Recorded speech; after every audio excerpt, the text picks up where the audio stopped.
Hello, hello.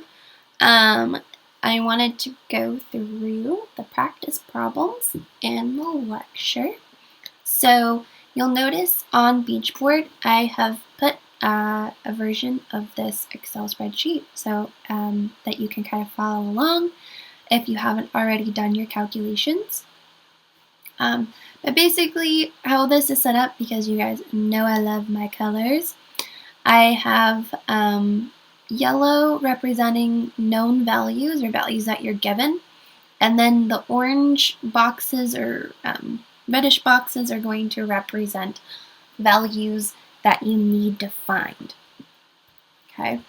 In addition, I've given you the equations or formulas that you will need in order to find your unknowns. Okay, so pretty much what we're doing first here is we're going to copy all of the information that is in our PowerPoint slide, and then we're going to go ahead and start calculating some stuff. Okay, so number one, population mean is 55. Our sample mean is 50. Standard deviation is 13. Sample size is 27. And we have a 95% level of confidence.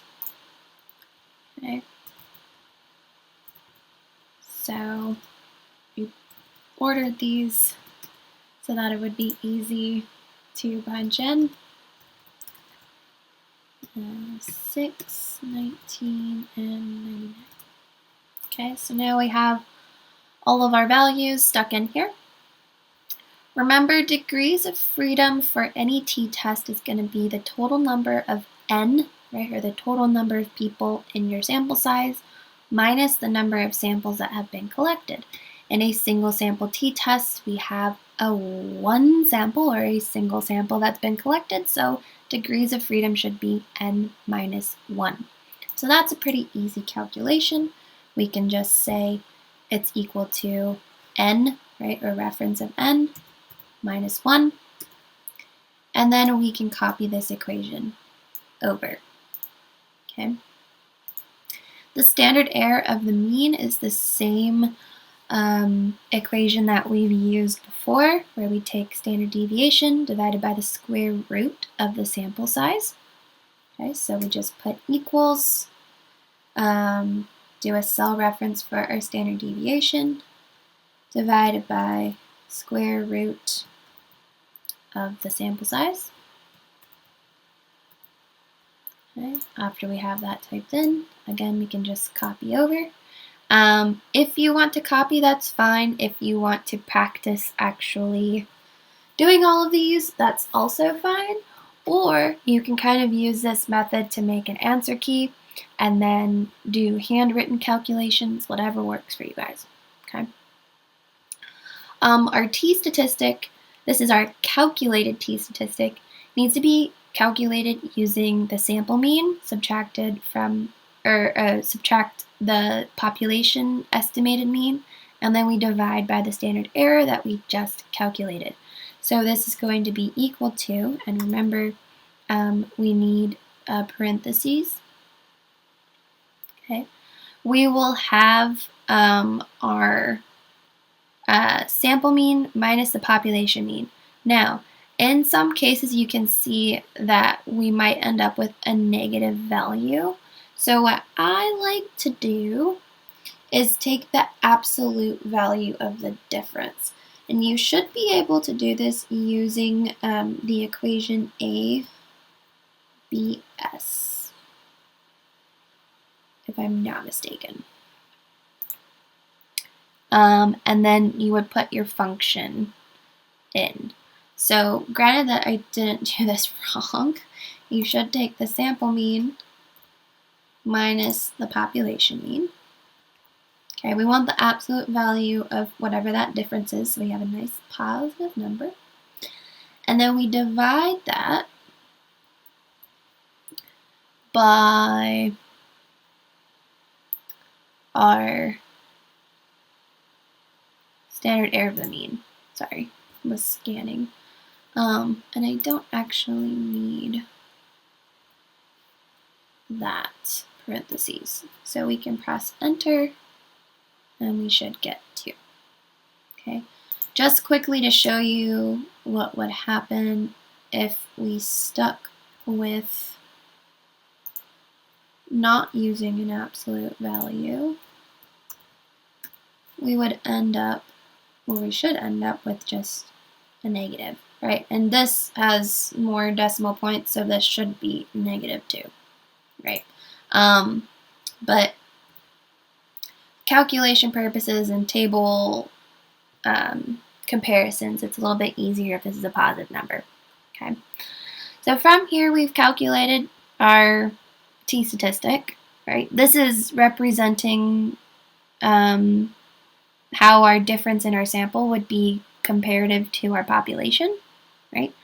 And then we have to use our t-table, right, to find what the critical value is at a given level of confidence and degrees of freedom to determine if this difference calculated is actually large enough to be significant. So we'll pull up our t-distribution. I'm going to pull this over here. Okay. Our degrees of freedom is 26. Our level of confidence is 95. So using these two values, we can find what the critical value would be to make our comparison. So at a 95% level of confidence, we can go up to a degrees of freedom of 26, and we see we have a critical value of 2.056. Okay, so, whoops, 2.056. Oh, it rounded, okay, which is fine. So, remember when you're comparing your calculated t to your critical value, this tells you if you have a significant difference between the sample mean and the population mean in the case of a single sample t-test. Okay, so in order to have significance, your difference that was measured needs to be larger than the critical value on the table. In this case, it's not. So we could say, because we're working with a 95% level of confidence, just for kicks, right, I could put down here that P would be considered greater than 0.05, in which case we would accept the null hypothesis, right, saying there's no significant difference between the means of our sample compared to our population. Okay. We can also use some of this information to calculate our confidence interval, right? So similar to last week where we had confidence intervals for a true population mean, the major difference, like I'd mentioned in lecture, the major difference between a single sample t-test and a case where we would use a z-score, the primary difference is that when you use a z-score formula, you actually know the population mean. Okay, in a single sample t-test, the population mean has been estimated. Okay, that's why we have to go through all of these extra calculations. So our lower interval bound is going to be our sample mean, okay, minus, and then we're going to do our critical value, or our t, right, critical value times the standard error of the mean. So we just type this in as our sample mean, right, minus, and then if you want to put this in parentheses, that's fine. If not, Excel should pick up order of operations pretty well. Okay, so we do our critical value times standard error of the mean. Oh no, what happened? Oh, I forgot to put times. There we go. Okay, and then we should get the lower end of our interval. Okay, we can then take our sample mean plus critical value times standard error, and we get the upper end of our confidence interval. So remember, this is an estimated population mean. So basically what we're saying is that the true population mean, unbeknownst to us what that actually is, right? This confidence interval should include the real or the true population mean, okay? So for all of these, you guys can copy and paste. The only thing that would be different is the critical values on the t-table, okay, which you can find and then evaluate, do those have significant differences or not, okay. So actually we can do those really quick because that's not too hard. So for example number 2, we have degrees of freedom of 60 with a level of confidence of 95. Okay, so 95%. Work our way up in the table to 60, we see a value of 2.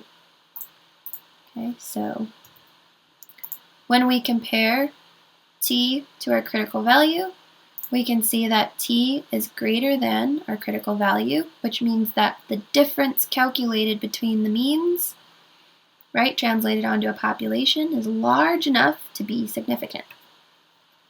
So in this case, p would be less than 0.05, where we have a significant difference, in which case we would accept or reject the null hypothesis. Okay. In this one, we have a level of confidence of 99 and a degrees of freedom of 18. So we find our 99% level of confidence. We find 19 in the table, or 18 in the table. My apologies. I was on it, just at the wrong number. Okay, so 18 would give us a critical value of 2.878. Right? And then we again compare our t to our critical value. We notice t is less than the critical value, therefore the mean difference is not large enough to be significant, so we could estimate our p-value at p greater than not 0.05 but 0.01, since we're working with a 99% level of confidence. Okay. Going to our independent t-test examples, let me minimize this. Okay, we have our equations here. And remember, standard deviation divided by our square root of n, right, is basically our standard error of the mean. So you could also do standard error of the mean for sample 1 plus the standard error of the mean for sample 2. Both ways work. Okay, and that's the equation I've listed down here. In addition, or right here, sorry, wrong one. Okay, so again, we just put in our information. So sample 1, mean of 18.5, standard deviation of 1.65, 21 is our sample size.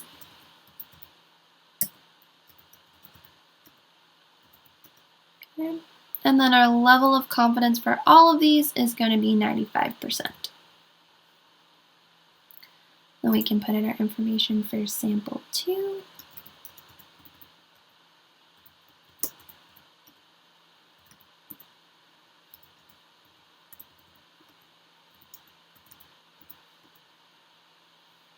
Oh no, did I skip a box? Oh, no, N2. Yep, we're good. 27 and 95. Right, so remember, degrees of freedom in an independent t-test takes the total n, right, so the sum of both samples, minus the number of samples that we've collected, which is 2. Okay, so degrees of freedom is going to equal sample 1 plus sample 2 minus 2. Pretty easy. Okay. Our standard error of the difference, okay, this is this equation here, ends up going in the denominator of our t-statistic calculation. Okay, so I've listed that as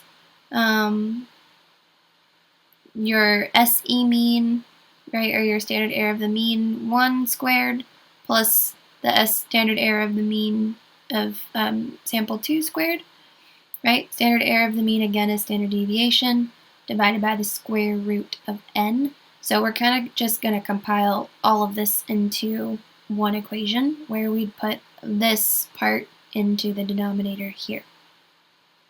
Okay, or where we're just basically putting all of this information into this box. Okay, so we're going to put equals, and then the base of our function is the square root, right? Inside that square root, we're going to have one function plus another function. Okay, so you're going to have two sets of parentheses. In the first set, we're looking at standard deviation squared for sample 1.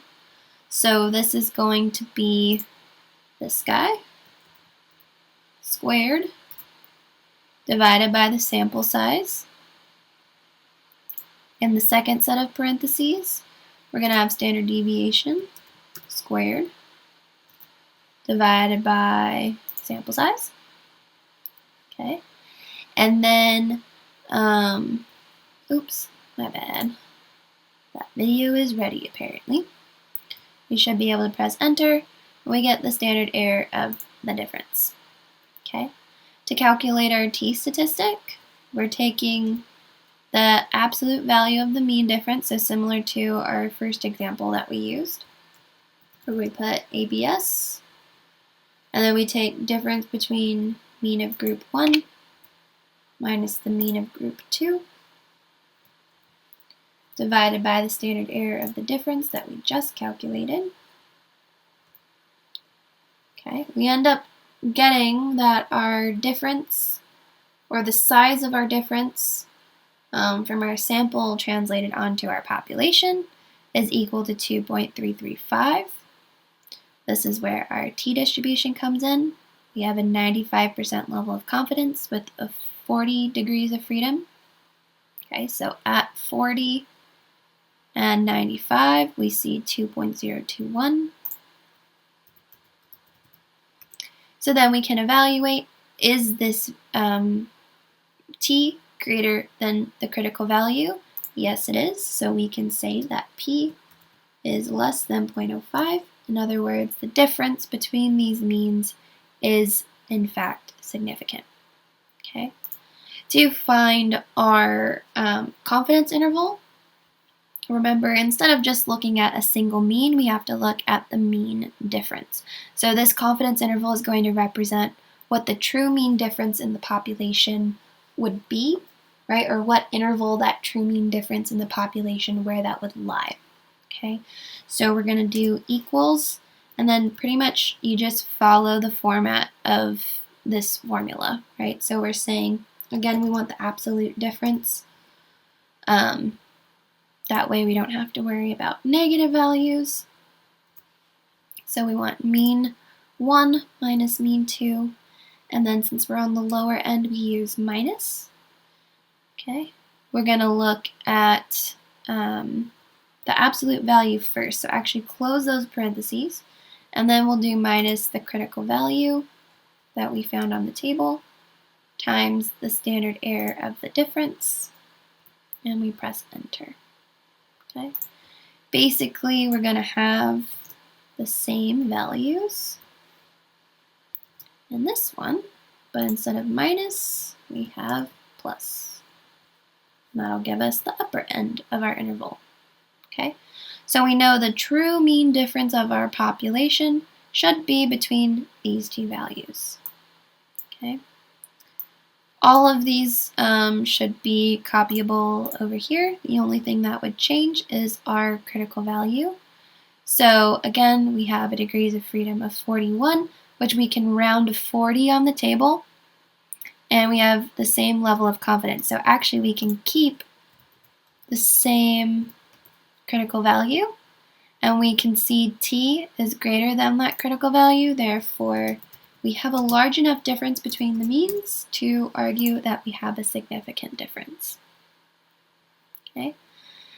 Generally, the process is going to be the same for our independent or our paired t-test. So in this example, we first have you calculating for a paired t-test, but then I also wanted to show you how that the paired t-test results compare to the independent t-test, right, if this was considered two different samples. So I'm just going to put in the information we have so far. In this case, I went ahead and gave you guys the SE mean values to start.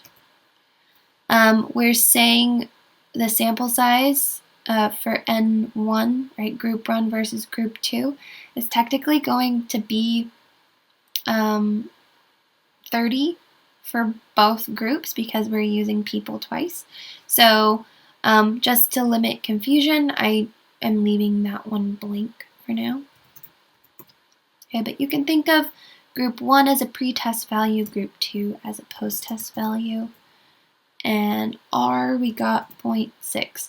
So in this case, remember, we want an R of 0.8 or greater, right? In this case, this might be a red flag to us, but for the sake of the example, I have it set at that value for a certain reason. Okay. Remember, degrees of freedom are going to be total sample size, which in this case is 30, okay, minus the total number of samples that we've collected, which is 1 in a paired t-test, right? Because we've only got one sample, we're just repeating the use of that sample. Standard error of the difference is going to be this lovely formula. Okay, so we're starting with the square root of standard error of the mean, which we have that value here. That's going to be squared plus the standard error of the mean for our measurement 2, also squared, minus, and then in parentheses I would put the next section. It'll be 2 times R, which you've listed it here. Okay, that is going to be times our standard error of our mean for sample 1, standard error of the mean for sample 2. Okay, so we'll close out the parentheses, press enter, and that is our standard error of the difference. We can then use this value to tell us what our t-statistic is, right? So again, we're going to use the absolute difference between our means. That way we have nice positive values coming out. And this will be divided by the standard error of the difference. We then can use our degrees of freedom, which are indicated as 29. Okay, so 29, and then we're using a 95% level of confidence. So our critical value on our table is 2.045. Okay. In this case, when we look at our t-statistic compared to our critical value, we can say that the mean difference is large enough such that we have a significant difference at a 95% level of confidence. So P would be less than 0.05. Whoops, 0.05. There we go. Indicating we have a significant difference between the means. Okay. Well, let's say now that we're going to use an independent t-test so that we're basically saying our samples came from different people. Okay. So in this case, our mean is going to be the same. Standard error of the mean would be the same because the standard deviation, right? But this time we're going to say that we're separating our sample sizes into 15 for each group. So equal R in this case would be not applicable, and we'd have 15 there. So remember, degrees of freedom for an independent t-test, we use N, right, or N1 plus N2. So we're still saying 30. Whoops, that was the wrong side. So we still have 30 individuals, but this time we're saying we have 2 different samples, so we subtract 2 to find the degrees of freedom. Standard error of the difference is going to be based off of this equation. Okay, so we're basically doing standard error of the mean for group 1 squared plus the standard error of the mean for group 2 squared, and we take the square root of all of that. So since we already have these calculated, we just have to do cell references, which is super convenient. Okay, our t statistic again is going to be the absolute difference between mean 1 and mean 2 divided by the standard error of the difference we calculated. Okay, critical value in this case is going to be at 28 instead of 29. Okay, so in that case, our critical value on our table at a 95% level of confidence and 28 degrees of freedom is 2.048. So you can see in an independent t-test, since our samples are considered separate, that our critical value is going to be larger, right? Or it basically makes it so that the mean differences we find between independent samples needs to be larger than we would need to prove significance in a paired t-test. Okay, so in this case, when we evaluate our t compared to our critical value, right, we end up not having a large enough difference in our sample to be significant at 95% level of confidence. So in this case, p will be greater than 0.05, where we would accept our null hypothesis saying that the mean difference is not significant. Right? So you can see same values, but if we treat the samples differently, we get different results. In one case, we have a significant difference between the means, in the other case, we do not. Okay. So those are the practice problems. Hopefully that made some sense. And if you guys have any questions on how I calculated this stuff, please let me know.